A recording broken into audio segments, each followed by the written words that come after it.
Move a little bit to the side. The photographer can't crop properly if you're in the frame, my cousin muttered while adjusting her lipstick, not even looking at me, just waving her hand like I was some random waiter walking past. And everyone else pretended I didn't hear it. Like I was invisible. Like I wasn't blood. Like I didn't exist. It was the same tone they'd always used, but today it hit deeper. This was my own brother's wedding. Hi everyone, my name is Lena, I'm 27, and sometimes I wonder, can a family destroy you without raising a single hand, just with silence? I kept my hands folded in my lap, breathing slowly, because if I didn't my chest felt like it would break open right there behind that damn stage. The music was loud, violins echoing through the hall, but inside me was a deeper silence. A heavier one. One that felt like humiliation had weight. The hall was decorated like royalty, chandeliers dripping with crystals, white orchids on every table, but I was placed behind a wooden stage partition, hidden from the guests, hidden from photographs, hidden from the memory of this day. Because to them, my presence ruins things. My chair wasn't even on the seating chart, it was pulled from storage, dusty, chipped, slightly wobbly. And I was expected to just sit there like a ghost, like a mistake they didn't want to acknowledge publicly. My brother laughed loudly with his bride on the center stage, throwing glances at VIP tables, all while I sat where the spotlight dies. Then, just when I thought I'd stay invisible the entire evening, a guy in a dark navy suit walked right toward me. He looked like he didn't belong in this discarded corner.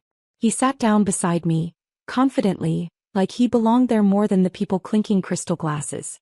He leaned in slightly, voice low, almost amused, and whispered, "Just follow my lead, and pretend you're my date." I stared at him, confused. What? Who is he? He stood up, buttoning his jacket slowly, and walked toward the mic. Everyone turned. My brother did too. Suddenly, he stopped smiling. His voice didn't boom, it didn't need to. It was calm, confident, slow. The kind of voice that makes a room hush without demanding it.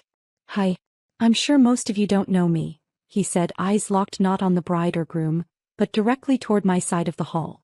"But someone very important to me is here tonight. Someone who deserved a front row seat, but instead was pushed behind a stage." The violinists froze mid-note. My brother looked sharply toward my parents, like, how did this happen? Who allowed this? But nobody blinked. The stranger continued, "Her name is Lena." My stomach dropped. My name floated across the hall like a spotlight I wasn't ready for. People craned their necks, eyes searching, and finally landing on me in the shadows. "She is not invisible," he added. "And she shouldn't be treated like a stain to hide." My mother's jaw tightened. My aunt whispered something that looked like, "Shut him up." My brother's bride looked confused, like no one gave her the script for this twist. He went on, his tone steady. "I know what family can do behind closed doors. How they can make someone believe they're less. How they rewrite roles, who belongs, who doesn't. But sometimes, it just takes one person to say she matters, for the whole room to realize they were cruel." I felt heat rush behind my eyes, not from shame, but from being seen after years of being erased. He stepped back from the mic, and returned to my side like nothing dramatic had happened. He sat down, casually, like we were just another couple at another wedding. He didn't look at me right away. He simply whispered, "Your turn." My breath caught. My turn for what? The hall wasn't breathing either. People were waiting. And I, a girl who wasn't supposed to exist in today's event, suddenly had the entire wedding frozen for my next move. I swallowed hard, because in that moment, it felt like every year of being minimized, every quiet insult, every "just ignore her" whisper, was pressing against my rib cage all at once. "I don't know what to say," I whispered. He finally turned, and his eyes were steady, almost reassuring. "You don't have to say much. Just stand." So I did. Fully. My knees felt weak, like they'd forgotten how to exist in front of people instead of behind them. I stepped forward, and the hall reacted like I'd shattered a rule written in stone. Faces went tight. Some blinked like I was an optical illusion misplaced in their perfect event. My brother's bride stopped mid-smile. My mother gripped her pearl bracelet so hard it left dents in her skin. And I stood there, no microphone, no speech, no script, just me. "Lena, sit back down," my mother hissed under her breath. "You're causing a scene." But I didn't sit. I didn't shrink. I didn't apologize. The stranger next to me kept his hands calmly folded, like he had absolute certainty in my ability to hold this moment, even if I didn't. My brother finally spoke, voice slightly raised, forced casualness dripping through clenched teeth. What exactly is happening here? He wasn't smiling anymore. The camera crew didn't know where to point their lenses. Even the DJ froze with his finger hovering over the next song.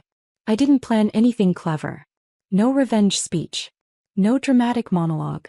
I simply said softly, clearly, I just stood up. That's all. And the entire room flinched, because standing for someone who was always told to disappear becomes defiance.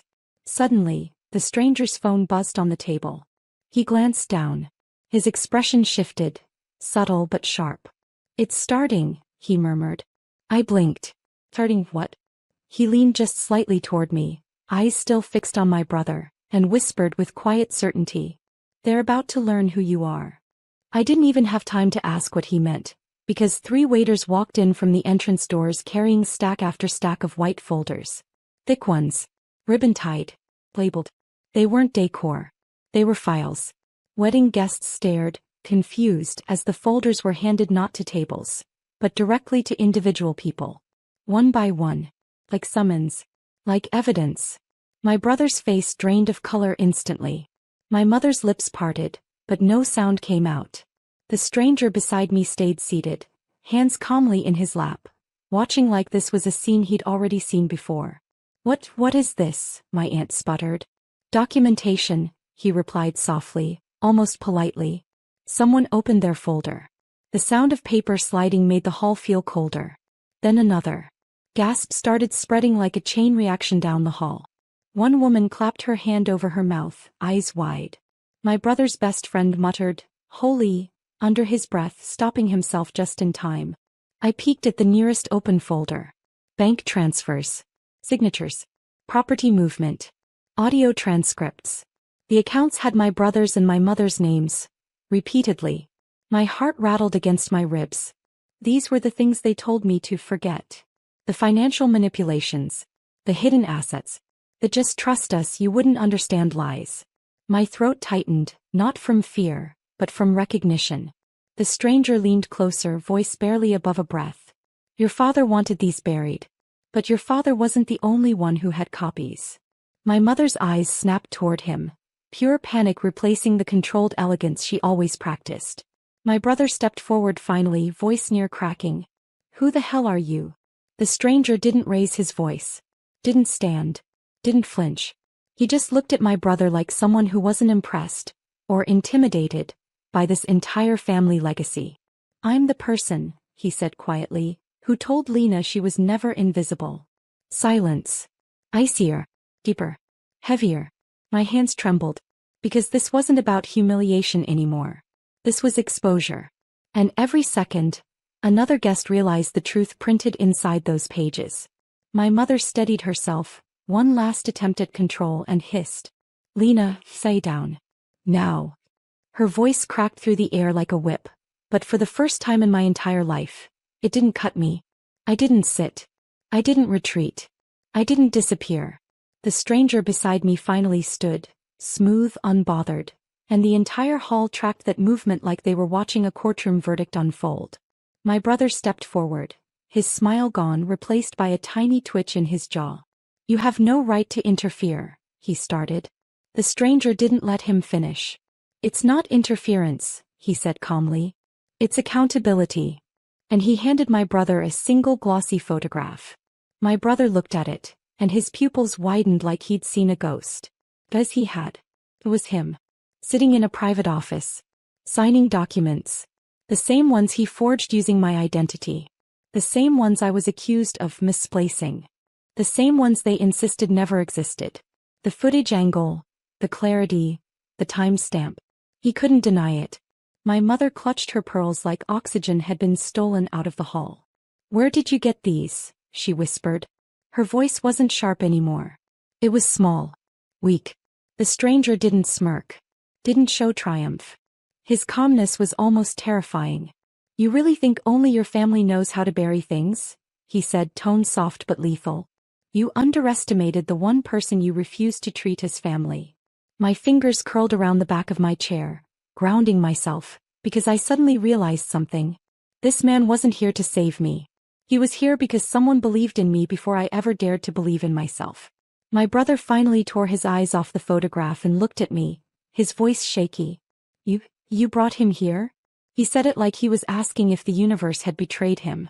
I didn't raise my voice. I didn't gloat. I just answered honestly, steady, cold, and painfully simple. No, you did. Right then, for the first time in years, I watched fear replace arrogance on their faces. And for the first time in my life, I wasn't the one shrinking.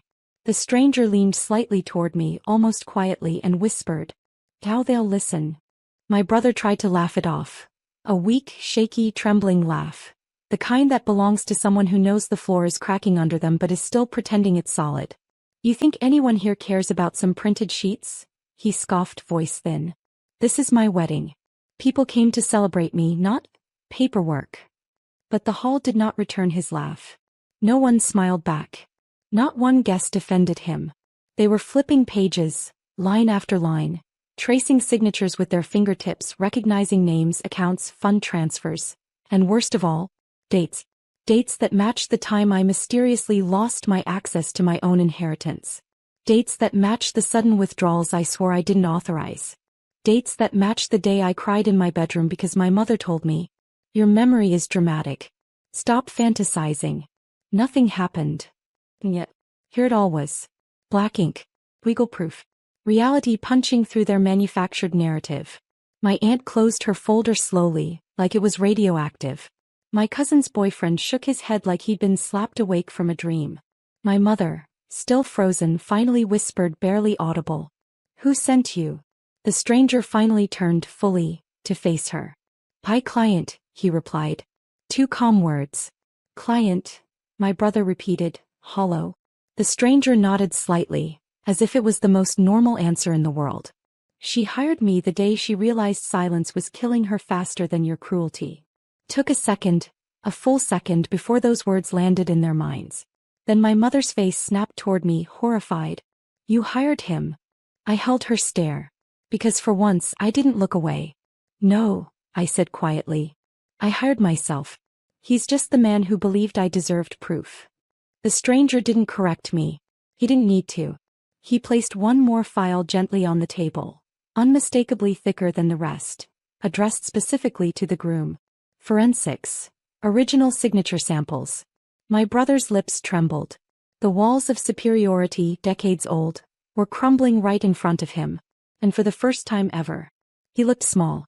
My brother reached for that thick forensic file like it was a live wire, hands shaking, breath uneven, and for a second he hesitated, like opening it would make the truth final. Permanent. Undeniable. But he opened it anyway. The room leaned in. No music, no clinking glasses, just the paper crackling like thunder. Inside were 2 columns.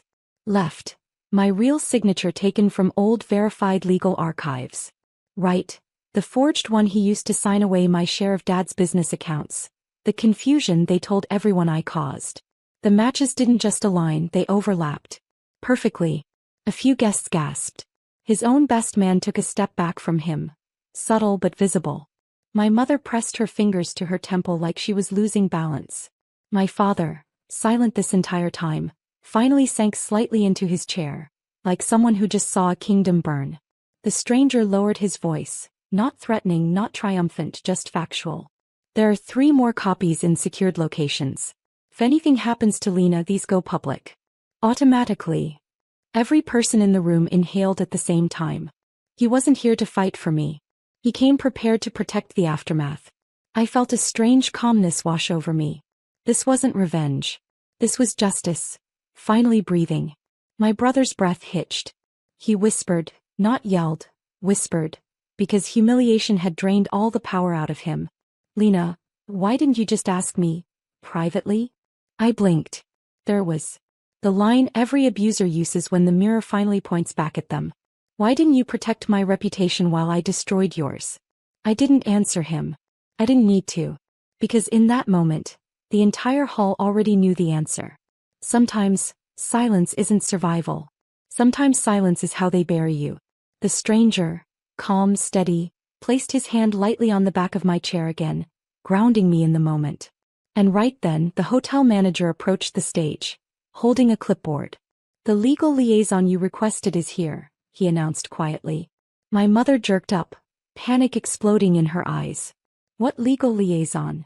The stranger turned to her. "The one you fired." And from the entrance, a familiar figure stepped forward. It was her. The same woman who used to bring me tea in Dad's study when meetings ran late. The same senior legal officer my mother dismissed like she was disposable. She stood tall now, charcoal blazer, briefcase, quiet dignity, and walked straight toward me, not them. She handed me a simple envelope. White. Uncreased. Heavy. "This is your father's original directive about succession," she said, her voice steady, respectful. "He signed it before his illness progressed." My brother staggered back like she'd slapped him. My mother's breath fractured. The stranger didn't touch the envelope, he let me open it. Inside, one page.